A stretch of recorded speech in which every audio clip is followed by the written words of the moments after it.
Hello everyone, আসসালামু আলাইকুম। সবাইকে রমজানের অনেক অনেকদের জন্য রমজান স্পেশাল একটা বেগুন ভাজা রেসিপি নিয়ে এসেছি। একঘেয়ে আমি বেগুন ভাজা না করে একটু ভিন্নভাবে বেগুন ভাজা করেন, দেখবেন খেতে বেশ ভালো লাগবে। তো আজকে বানাচ্ছি বেগুনের ফিঙ্গার ফ্রাই। তো সেজন্য কিন্তু বেগুনকে একটু লম্বা করে কেটে নিতে হবে। তো দেখতে পাচ্ছেন আমি কিভাবে কেটেছি। তো এগুলোকে ভালো করে কেটে ধুয়ে দেন। তারপরে এর সাথে লবণ দিয়ে দিলাম হলুদের গুঁড়ো, এরপর দিয়ে দিলাম মরিচের গুঁড়ো, তো দিয়ে দিলাম ধনিয়ার গুঁড়ো। এখন সবগুলো উপকরণকে আমি হাত দিয়ে ভালো করে মিক্স করে নিচ্ছি। বেগুনটা আমার ভালোভাবে মাখা হয়ে গিয়েছে, এটাকে সাইডে রেখে দেন একটা ব্যাটার তৈরি করে নিব।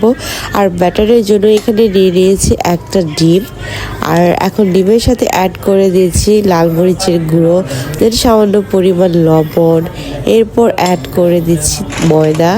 আপনারা চাইলে এখানে কর্নফ্লাওয়ার ইউজ করতে পারেন।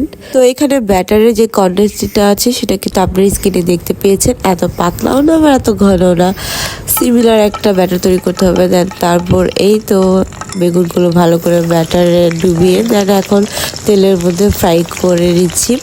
এক পাশ হয়ে গেছে, তো সেই জন্য উল্টে দিচ্ছিলাম। আর এদিকে একদম যখন ব্রাউন কালার হয়ে যাবে, তো এটা নামিয়ে পরিবেশন করবেন মজাদার বেগুনের ফিঙ্গার ফ্রাই।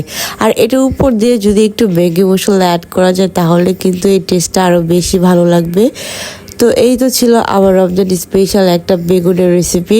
তো আপনারা এইভাবে বাসায় ইফতারের টেবিলে বেগুন ভাজা করে রাখতে। কেমন লাগলো রেসিপিটি?